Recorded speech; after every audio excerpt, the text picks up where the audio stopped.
অসংখ্য জায়গায় তাদের শাস্তি এবং ভয়াবহতা উল্লেখ করেছেন। যেমন আল্লাহ সুবহানাহু ওয়া তাআলা সূরাতুল মায়েদার ৭২ নম্বর আয়াতের মধ্যে বলছেন, ইন্নাহু মান ইউশরিক বিল্লাহি ফাকাদ হারামাল্লাহু আলাইহিল জান্নাতা ওয়া মাওয়াহুন নার ওয়া মা লিয-যালিমিনা মিন আনসার।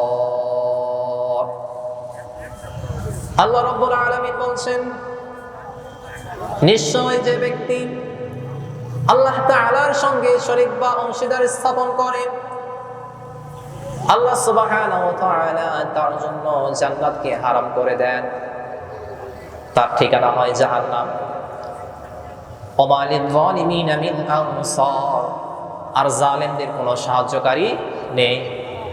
আল্লাহ রাব্বুল আলামিন এই আয়াতের মধ্যে বললেন, যারা আল্লাহ সুবহানাহু ওয়া তাআলার সঙ্গে শিরক বা অংশীদার স্থাপন করে, আল্লাহ সুবহানাহু ওয়া তাআলা ওই ব্যক্তিকে জাহান্নামের মধ্যে দাখিল করবেন এবং সে জাহান্নামের মধ্যে চিরস্থায়ীভাবে অবস্থান করবে।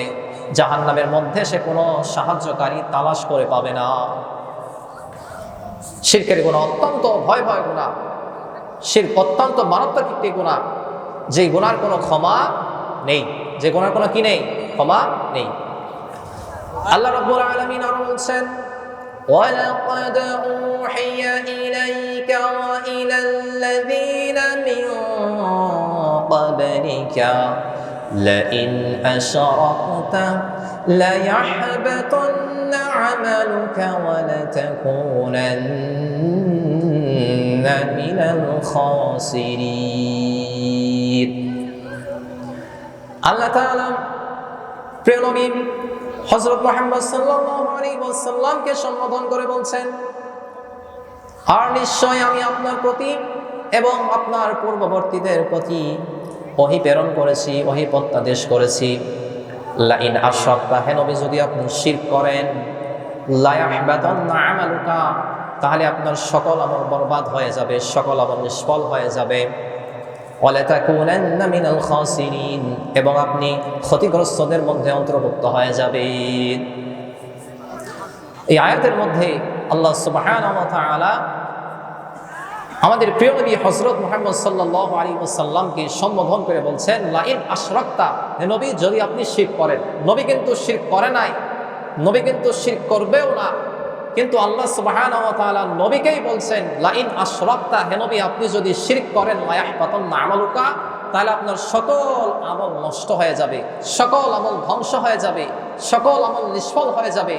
তো আল্লাহ পাক রব্বুল আলামিন নবীজি সাল্লাল্লাহু আলাইহি ওয়াসাল্লামকে বলার দ্বারা প্রকারান্তে এই উম্মতকেই বলেছেন, হে উম্মত তুমি যদি শিরক করো তাহলে তোমার সকল আমল নষ্ট হয়ে যাবে। সকল আমল কি হয়ে যাবে? নষ্ট হয়ে যাবে, এবং আপনি ক্ষতিগ্রস্তদের অন্তর্ভুক্ত হয়ে যাবেন। আখিরাতে আপনি কারো সাহায্য পাবেন না, কোনো সাহায্যকারী খুঁজে পাবেন না, নবীর সুপারিশ পাবেন না, আল্লাহ সুবহানাহু ওয়া তাআলার দয়া এবং অনুগ্রহ পাবেন না, বরং চিরকালের জন্য জাহান্নামে পচে মরতে হবে।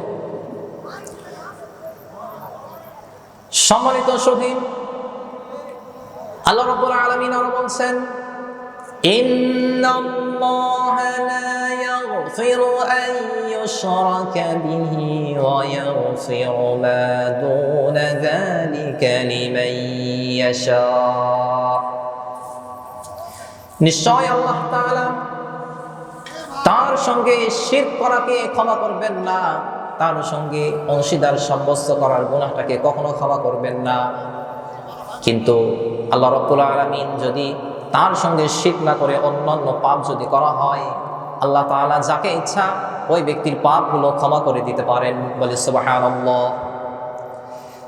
তো আল্লাহ রাব্বুল আলামিন এই আয়াতের মধ্যে বললেন, যারা মুশরিক হবে, আল্লাহর সঙ্গে শিরক করবে, আল্লাহ সুবহানাহু ওয়া তাআলা কখনোই তাদেরকে ক্ষমা করবেন না, তাদের ঠিকানা কি হবে? জাহান্নাম। কিন্তু কোনো ব্যক্তি যদি এই পৃথিবীতে যত গুনাহ আছে সকল গুনাহ করেও আল্লাহ দরবারে উপস্থিত হয়, এই অবস্থায় যে সে আল্লাহর সঙ্গে কাউকে শিরক করেনি, অংশীদার করেনি, তাহলে আল্লাহ সুবহানাহু ওয়া তাআলা ইচ্ছে করলেই তার সকল পাপ মার্জনা করে দিতে পারেন। বলি সুবহানাল্লাহ। তাহলে এতটুকু আমরা করতে পারবো না ভাই, যে আল্লাহ সুবহানাহু ওয়া তাআলার সঙ্গে কাউকে শিরক করব না, আল্লাহ সুবহানাহু ওয়া তাআলার সঙ্গে কাউকে শিরক করব না। সম্মানিত সুধী, যেহেতু শিরক অত্যন্ত মারাত্মক, জঘন্য এবং নিকৃষ্টতম একটি পাপ এবং গুনাহ, এজন্য এই শিরকের গুনাহ থেকে বাঁচতে হলে শিরকের পরিচয় সম্পর্কে আমাদের জানতে হবে। শিরক কাকে বলে, শিরক কত প্রকার, কি কি, এগুলো যদি আপনার আমার জানা না থাকে তাহলে আমরা কিন্তু শিরক থেকে বেঁচে থাকতে সক্ষম হব না। আপনি বলছেন আমি নামাজ পড়বো, কিন্তু নামাজ আমি কিভাবে পড়তে হয় জানি না, তাহলে নামাজ কিভাবে সম্পাদন করবে? তো নামাজ এটা আদায় করার জন্য যেমন নামাজ শিখতে হয়, তো ঠিক তেমনি ভাবে শিরক থেকে বাঁচার জন্য শিরকের যাবতীয় পরিচয় সম্পর্কে জানার প্রয়োজন আছে না নাই? আছে। এজন্য আমরা সংক্ষিপ্ত কিছু সময়ে শিরক সম্পর্কে জানবো ইনশাআল্লাহ। সকলে বলি ইনশাআল্লাহ। মুহতারাম হাজিরিন, এই পৃথিবীতে সর্বপ্রথম শিরকের সূচনা হয়েছিল কখন? আমরা জানবো এখন যে পৃথিবীতে সর্বপ্রথম শিরকের সূচনা হয়েছিল কখন। হযরত নূহ আলাইহিস সালামের জাতির মধ্যে 5 জন নেককার মানুষ ছিল, আল্লাহর নৈকট্য প্রাপ্ত 5 জন বান্দা ছিল, যে 5 জন ব্যক্তির নাম হলো ওয়াদ, সুআ, ইয়াগুস, ইয়াউক এবং নাসর। এই 5 জন ব্যক্তি তারা আল্লাহ তাআলার ইবাদত করত, তারা ছিল ধর্মভীরু এবং নৈকট্য প্রাপ্ত। অন্যান্য মানুষগুলো তাদের অনুসরণ করত। যখন এই 5 জন ব্যক্তি মারা গেল, 5 জন ব্যক্তি ইহকাল ত্যাগ করে পরকালে পাড়ি জমালেন, তখন শয়তান এই 5 জন ব্যক্তির কওমের নিকট গিয়ে এ বলে প্রমন্ত্রণা দিল যে তারা যেখানে বসে মজলিস কায়েম করত, তোমরা সেখানে গিয়ে তাদের নামে কিছু মূর্তি স্থাপন করো। বলি নাউযুবিল্লাহ। এ সম্পর্কে ইবনে আব্বাস রাদিয়াল্লাহু আনহু বলেন, এটা সহিহ বুখারীর একটি হাদিস, সহিহ বুখারী 4920 নম্বর হাদিস। এই হাদিসের মধ্যে এসেছে ফালাম্মা হালাকু আওহা আশ-শাইতানু ইলা কওমিহিম আন ইনসিবু ইলা মাজালিসিহিম আল্লাতী কানু ইয়াজলিসুনা আনসাবা। যখন এই নেককার বান্দাগুলো মারা গেল, এই নেককার বান্দাগুলো ইহকাল ত্যাগ করে পরকালে পাড়ি জমালেন, তখন শয়তান তাদের কওমের নিকট গিয়ে বলল, এই সকল ব্যক্তিদের নামে তারা যেখানে বসে মজলিস কায়েম করত, যেখানে বসে ইবাদত করত, এই সকল ব্যক্তিদের নামে কিছু সংখ্যক মূর্তি স্থাপন করো, ওয়াসাম্মুহা বিআসমাইহিম, এবং এই সকল ব্যক্তিদের নামে ওই মূর্তিগুলোর নাম করো। বলে নাউযুবিল্লাহ। তো বর্তমানে আমাদের এই পৃথিবীতে এই সিলসিলাটি জারি রয়েছে। পৃথিবীতে যদি কোনো সৎ ব্যক্তি অতিবাহিত হয়ে যায়, কোনো নেককার ব্যক্তি বা সুনাম সুখ্যাতি অর্জনকারী ব্যক্তি পৃথিবী থেকে অতিবাহিত হয়ে যায়, তাহলে আমরা কি করি ভাই? তাদের নামে মূর্তি স্থাপন করি, করি কিনা? বাংলাদেশে এর নজির আছে না নাই? আছে। নেককার মানুষ মারা গিয়েছে, তো নেককার মানুষকে চিরস্মরণীয় করে রাখার জন্য আমরা তাদের মূর্তি স্থাপন করি, ভাস্কর্য বানাই। অথচ এই ভাস্কর্য বা মূর্তি স্থাপন করা ইসলামে কবিরা গুনাহ, হারাম একটি কাজ। বলি নাউযুবিল্লাহ। এটি শিরকের পথকে সুপ্রশস্ত করে দেয়, শিরকের পথকে সুগম করে যায়। এজন্য মূর্তি স্থাপন করা ইসলামে জায়েজ করা হয় নাই। মুহতারাম হাজিরিন, যখন শয়তান তাদের অন্তরে এ মর্মে ওহী প্রেরণ করলো, তখন হাদিসের মধ্যে এসেছে তারা ওই নেককার ব্যক্তিদের নামে মূর্তি স্থাপন করলো, তারা যেখানে বসে মজলিস ক্যাম্প করতো মূর্তি স্থাপন করলো। ফালাম তু'বাদ, হাদিসের মধ্যে এসেছে মূর্তি শুধু স্থাপন করা হয়েছিল, কিন্তু মূর্তির কোনো পূজা করা শুরু হয় নাই। ফালাম্মা হালাকা উলাইকা ওয়াদারাসাহুল ইলমু উবিদাত, যখন এই প্রজন্ম বিদায় হয়ে চলে গেল, এই প্রজন্মের মানুষগুলো মারা গেল, সম্পূর্ণ নতুন একটা প্রজন্ম চলে এলো, তখন শয়তান ওই প্রজন্মের অন্তরে প্রবঞ্চনা দিল, এই ওহী দিল যে তোমরা শুধু এই মূর্তিগুলো তো এরভাবে স্থাপন করে রেখে দিয়েছ, অথচ তোমাদের পূর্ববর্তী যে সকল ব্যক্তিরা ছিল তারা এই মূর্তিগুলোর পূজা করত। তখন শয়তানের এই প্রবঞ্চনাকে গ্রহণ করে নিয়ে অবিদাত ওই মূর্তিগুলোর পূজা করা আরম্ভ হয়ে গেল। আর এভাবে পৃথিবীতে মূর্তি পূজা নামক এই শিরকের কাজের সূচনা হয়ে গেল, বলি নাউযুবিল্লাহ। তাহলে এই পৃথিবীতে শিরকের সূচনা হয় হযরত নূহ আলাইহিস সালামের কওমের মাধ্যমে, নূহ আলাইহিস সালামের সম্প্রদায়ের মাধ্যমে। তারাই প্রথমে সর্বপ্রথম মূর্তি স্থাপন করে সেগুলোর পূজা অর্চনা করা আরম্ভ করেছে। এভাবেই শিরকের সূচনা হয়। আরবের সম্প্রদায়গুলো এই মূর্তিগুলোর পূজা করত, বলি নাউযুবিল্লাহ। এখনো মূর্তি পূজা আছে না? নাই, আছে। আমাদের মুসলিম ব্যতীত বিধর্মীরা মূর্তি পূজা করে। তো ওই যে শিরক চালু হয়েছে, এটা কিয়ামত পর্যন্ত চালুই থাকবে। কিন্তু মুসলমানদের আকীদা কি? মুসলমানরা আল্লাহ তাআলার কুরবত বা নৈকট্য হাসিলের জন্য হলেও মূর্তি পূজা করবে, মূর্তি স্থাপন করবে, এগুলো জায়েজ নাই। মুহতারাম হাজিরিন, এভাবেই পৃথিবীতে শিরকের সূচনা শুরু হলো। এখন আমরা জানব যে শিরক মূলত কত প্রকার এবং কি কি ভাবে আমাদের মধ্যে শিরক হওয়ার সম্ভাবনা রয়েছে। এই কারণগুলো সম্পর্কে সংক্ষেপে আমরা জেনে ইনশাআল্লাহ আমি আমার বয়ান সমাপ্ত করব। মুহতারাম হাজিরিন, শিরক প্রথমত মৌলিকভাবে দুই প্রকার। এক নাম্বার আশ-শিরকুল আকবার তথা বড় শিরক, দুই নাম্বার আশ-শিরকুল আসগর তথা ছোট শিরক। আশ-শিরকুল আকবার তিন প্রকার। আশ-শিরকুল আকবার আবার কয় প্রকার? তিন প্রকার। এক নাম্বার আশ-শিরকু ফির রুবুবিয়্যাহ, আল্লাহ সুবহানাহু ওয়া তাআলার প্রভুত্বে রুবুবিয়্যাতের মধ্যে অংশীদার স্থাপন করা। আর আল্লাহ সুবহানাহু ওয়া তাআলার রুবুবিয়্যাত বা প্রভুত্বের মধ্যে অংশীদার স্থাপন করাটা মূলত দুই পদ্ধতিতে হয়ে থাকে। এক নাম্বার সৃষ্টি জগতের সৃষ্টি এবং পরিচালনায় আল্লাহ তাআলাকে বেকার সাব্যস্ত করার মাধ্যমে শিরক করা। আর এই প্রকারের শিরক করেছিল ফেরাউন। এটা হলো অত্যন্ত জঘন্য পর্যায়ের একটি শিরক, বলি নাউযুবিল্লাহ। ফেরাউন দাবি করেছিল যে এই বিশ্ব জগতের রবকে সে দাবি করেছিল। যখন মূসা আলাইহিস সালাম ফেরাউনের নিকট গিয়ে তাকে দাওয়াত দিল, তাকে বলল ইন্নী রাসূল রাব্বিল আলামিন, জগৎ সমূহের পরিচালকের আমি একজন প্রেরিত রাসূল। তখন ফেরাউন বলল ওমা রব্বুল আলামিন, জগৎ সমূহের প্রতিপালক, জগৎ সমূহের রব আবার কি? জগৎ সমূহের পরিচালক আবার কি? এইরকম বলতে শুরু করল। এক পর্যায়ে এই ফেরাউন সে দাবি করে বসলো ফাকালা আনা রাব্বুকুমুল আ'লা, আমি তোমাদের বড় পালনকর্তা, আমি তোমাদের বড় রব, আমি তোমাদের বড় প্রতিপালক, বলি নাউযুবিল্লাহ। ফেরাউন নিজেকে কি দাবি করলো ভাই? রব হিসাবে দাবি করলো। তো প্রকারান্তে সে আল্লাহ তাআলাকে রব হিসাবে মানে না, বরং নিজেকে রব হিসাবে দাবি করলো। তো এই প্রকারের নামই হলো সৃষ্টি জগতের সৃষ্টি এবং পরিচালনার ক্ষেত্রে আল্লাহ তাআলাকে অস্বীকার পূর্বক শিরক করা। দ্বিতীয় যেভাবে শিরক হয় যে আল্লাহ তাআলাকে রব হিসেবে মেনে নিয়ে তার সঙ্গে অন্য কাউকেও শরীক করা, অংশীদার করা।